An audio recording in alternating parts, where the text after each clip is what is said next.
नमस्कार मंडळी. तर आजच्या या व्हिडिओमध्ये आपण वडापाव रेसिपी पाहणार आहोत, जी की मुंबई स्पेशल सिंपल अशी रेसिपी आहे फ्रेंड्स. एकदा नक्कीच तुम्ही ट्राय करून पहा. चला तर स्टार्ट करूयात. तर सर्वात आधी मी इथं आलूला उकळून घेतलेले कुकरमधून असे 2 पार्टमध्ये कट केलं आणि त्याला उकळून घेतलं. आता यामध्ये लागणारी सामग्री हिरव्या मिरच्या, कोथिंबीर, अद्रक आणि लसूण.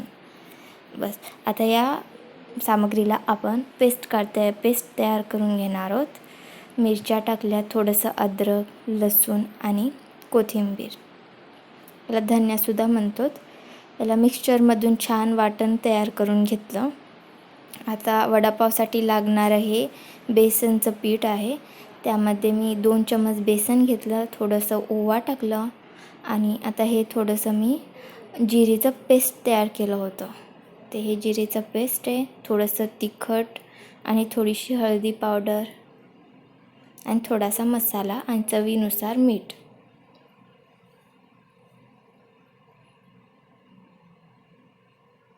बस हे सगळं टाकल्यानंतर आता वडापावसाठी वरचा कवर देण्यासाठी आपण हे तयार करत असतो, जे की बेसन पीठपासून तयार होत असतं.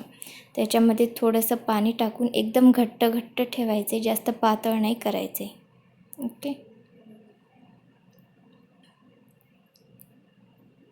आता मी हे जे केलं ते थोडं जास्तच पातळ झालं होतं. याच्यापेक्षा थोडं घट्ट असलं पाहिजे. तर ते मला अचानक मी व्हिडिओमध्ये क्लिक करत होते, त्याच्यामुळे ते थोडं पाणी जास्त पडलं. सो इकडे मी आलूचं पेस्टसुद्धा केलं आणि हे आता मी फोडणी देते.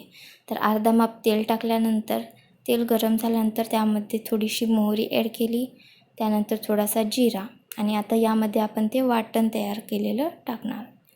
ओके. बस आता यामध्ये थोडंसं तेल कमी असल्यामुळे हे थोडं चिटकायला लागतं, तर पटकन हळद, मीठ वगैरे टाकायचं.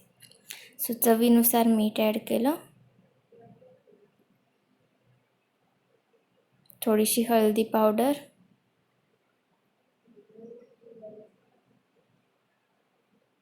बस हे सगळं टाकल्यानंतर छान मिक्स करून घ्यायचे आणि आता यामध्ये आलूचं हे पेस्ट तयार केलेलं सोडायचं आहे. बस आता गॅस बंद करून टाकायचे आणि याला घोटून पूर्ण एकमेक करायचं. पूर्ण मटेरियल एकमेकांना लागलं पाहिजे. पाहू शकता व्हिडिओमध्ये दाखवल्याप्रमाणे. आणि त्यानंतर असा हा वडापाव मी तयार केलेला आहे. छोटे छोटे वडा आधी तयार करून घेतलेत. आता यांना आपण तळणार आहोत आणि इकडे आपला तेलसुद्धा गरम झालेलं आहे. चला तळायला स्टार्ट करूयात.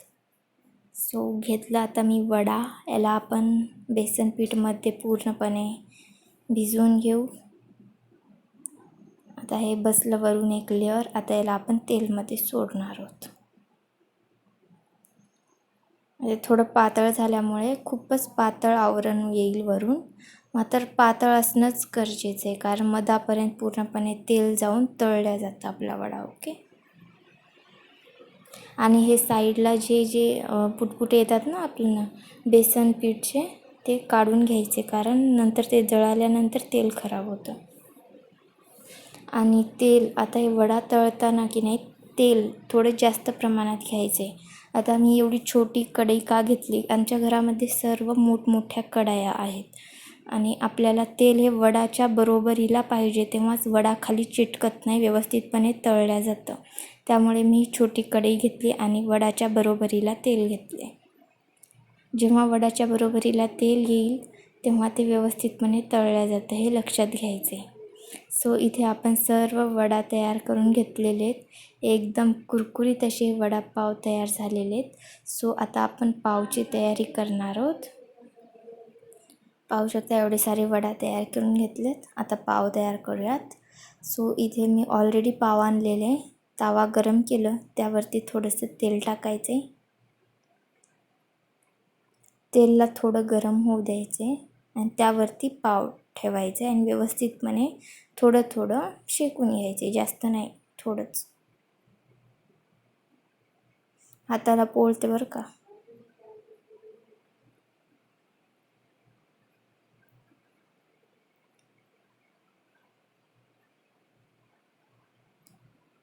आता माझ्या एका हातामध्ये मोबाईल आहे आणि मी दुसऱ्या हाताने करते, त्याच्यामुळे मला थोडं अवघड जाते.